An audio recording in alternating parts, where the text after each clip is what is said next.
Hello friends, நீங்கள் பார்த்துருக்குது all techniques YouTube channel. இன்றைக்கி நம்ம வீடியோவில் என்ன பார்க்க போகிறோம்னா, ஒரு சூப்பரான டெக்கரேஷன் லைட் எப்படி பண்ணுறது அப்படிங்கிறத தான் பார்க்க போகிறோம். ஓகே, வாங்க வீடியோக்குள்ளே போகலாம். ஓகே, இதை பண்ணுறதுக்கு ஃபஸ்ட்டு கொஞ்சம் சார்ட் எடுத்துக்கிறோம். சார்ட் எடுத்து இந்த மாதிரி சின்னதாக சுருட்டிக்கிறோம். சுருட்டினதுக்கப்புறமா இதை உடஞ்சிடாமல் இருக்கிறதுக்காக இதை டேப் வச்சு ஃபஸ்ட்டு ஒட்டிக்கிறலாம்.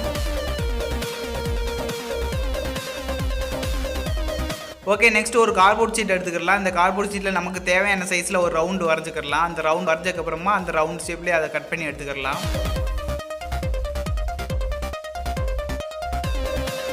ஓகே, இப்போ இந்த ரவுண்டில் இதை கட் பண்ணி எடுத்தாச்சு. சென்டரில் இந்த ஸ்டெப்பை இன்சர்ட் பண்ணுறதுக்காக ஒரு ஹோலும் போட்டேன். அப்புறமா இதோட அவுட்டரில் பார்த்தீங்கன்னா நம்ம லைட்டு ஃபிட் பண்ணுறதுக்காக இந்த மாதிரி மார்க் பண்ணிக்கலாம். மார்க் பண்ணி வச்சுக்கிட்டோம்னா டிஸ்டன்ஸ் ஒன்று போல இருக்கும், பார்க்குறதுக்கு அழகாக இருக்கும். அதனால தான் மார்க் பண்ணி வச்சுட்டேன். ஓகே, நெக்ஸ்ட் அந்த மார்க் பண்ண இடத்துல க்ளூ அப்ளை பண்ணி இதே மாதிரி ஒரு தீக்குச்சி ஒட்டி வச்சுக்கலாம்.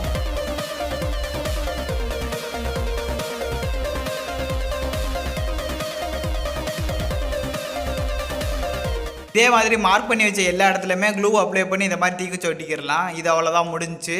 இப்போ நம்ம இதுக்கு மேலே ஒரு பேப்பர் ஒட்டிடலாம். இது அன்ஈவனாக இருக்குது, அதனால் ஒரு கலர் பேப்பரை ஒட்டிடலாம். இதில் கொஞ்சமாக கம்மு அப்ளை பண்ணி இது மேலே ஃபுல்லாக கம்மை அப்ளை பண்ணி மேலே அந்த கலர் பேப்பரை எடுத்து ஒட்டிடலாம். இந்த கலர் பேப்பர் பார்த்தீங்கன்னா கிஃப்ட் பாக்ஸில் ஒட்டுறது. இது அதே பேப்பர் தான் நான் யூஸ் பண்ணியிருக்கேன். இதை இந்த மாதிரி ரவுண்ட் ஷேப்பில் கட் பண்ணிவிட்டு இதோட சென்டர்லேயும் ஹோல் போட்டுக்கலாம். இல்லை சென்டர் ஹோல் போடுறதுக்கு இந்த மாதிரி கோன் ஷேப்பில் மடிச்சு வச்சுட்டு இதோட நுனியை மட்டும் கட் பண்ணி எடுத்துடலாம். நமக்கு இதில் சென்டரில் ஈஸியாக ஹோல் கரெக்டாக விழுந்துடும். ஓகே, இதை அப்படியே அது மேலே வச்சு ஒன்று போல் ஒட்டிக்கிடலாம்.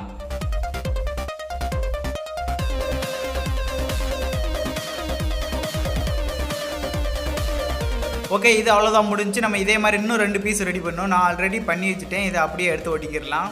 இப்போ இந்த 3மே நம்ம ஆல்ரெடி செஞ்சு வச்சுருந்த அந்த ஸ்டெம்பில் இன்சர்ட் பண்ணிக்கிடலாம் ஒன்றா. இந்த 3 ஸ்டேஜுமே கரெக்டான டிஸ்டன்ஸில் வச்சு ஹாட் க்ளூ யூஸ் பண்ணி அதை சீல் பண்ணிக்கிறலாம்.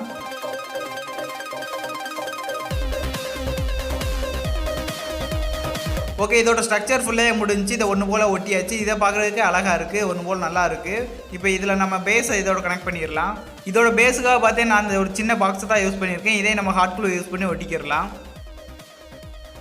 கலர் பேப்பர் ஒட்டாமல் இருந்த எல்லா இடத்துலையுமே நம்ம கலர் பேப்பரால் ஒட்டிக்கிடலாம். எல்லா இடத்துலையுமே இந்த ஸ்டெம்பு பேஸ் எல்லாத்துலேயுமே கலர் பேப்பரால் ஒட்டிக்கிடலாம்.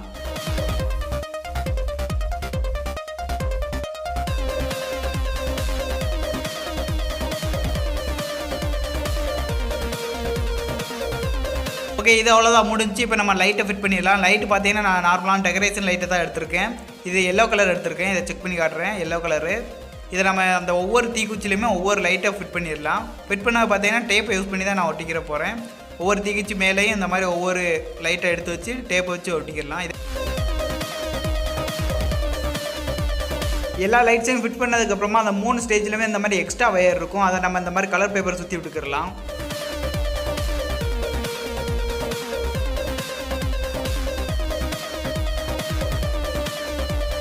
ஓகே, ஃபைனலாக நமக்கு சூப்பரான டெக்கரேஷன் லைட் ரெடி ஆயிடுச்சு. இதோட பெர்ஃபார்மன்ஸ் நீங்கள் ஃபஸ்ட்டே பார்த்துருப்பீங்க. மறுபடியும் ஒரு சின்ன கிளிப்பிங் பார்த்துடலாம்.